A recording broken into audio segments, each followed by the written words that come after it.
Welcome to S4 media. నేను మీ Ramya. Young tiger junior NTR అభిమానులతో సమావేశం కానున్నారనే వార్తలు సోషల్ మీడియాలో విస్తృతంగా చర్చకు దారితీశాయి. జూలై 18న ఈ భేటీ జరగనున్నట్లు ప్రచారం జరుగుతుండగా దాని ఉద్దేశంపై భిన్నాభిప్రాయాలు వ్యక్తమవుతున్నాయి. ప్రస్తుతం వరుస పాన్ ఇండియా చిత్రాలతో బిజీగా ఉన్న ఎన్టీఆర్ అభిమాన సంఘాలు ప్రతినిధుల్ని కలవనున్నారని తెలుస్తోంది. ఈ సమావేశంలో అభిమాన సంఘాలు కార్యకలాపాలని మరింత సమన్వయంతో నిర్వహించడం, సేవా కార్యక్రమాలకి ఒక రూపురేఖ రూపొందించడం వంటి అంశాలపై చర్చించే అవకాశం ఉందని సమాచారం. అయితే ఈ భేటీని రాజకీయాలకి ముడిపెడుతూ సోషల్ మీడియాలో జరుగుతున్న ప్రచారంపై స్పష్టత రావాల్సి ఉంది.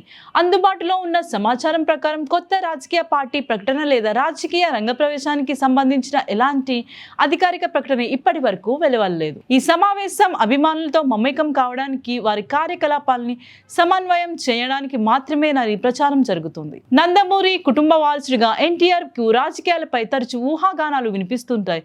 గతంలో కూడా ఆయన రాజకీయ భవిష్యత్తుపై అనేక కథనాలు వచ్చినప్పటికీ వాటిపై ఎన్టీఆర్ స్వయంగా ఎలాంటి ప్రకటన చేయలేదు. అందువల్ల ప్రతి సమావేశం రాజకీయ కోణంలోనే చర్చకు రావడం సహజంగా మారింది. ఇదిలా ఉంటే తమిళనాడులో నటుడు విజయ్ అభిమాన సంఘాలు కార్యకలాపాలు రాజకీయాలతో పోలుస్తూ కొందరు సోషల్ మీడియాలో వ్యాఖ్యలు చేస్తున్నారు. అయితే ఈ పోలికలు పూర్తిగా వ్యక్తిగత విశ్లేషణలే తప్ప వాటికి సంబంధించి ఎలాంటి అధికారిక ధృవీకరణ లేదు.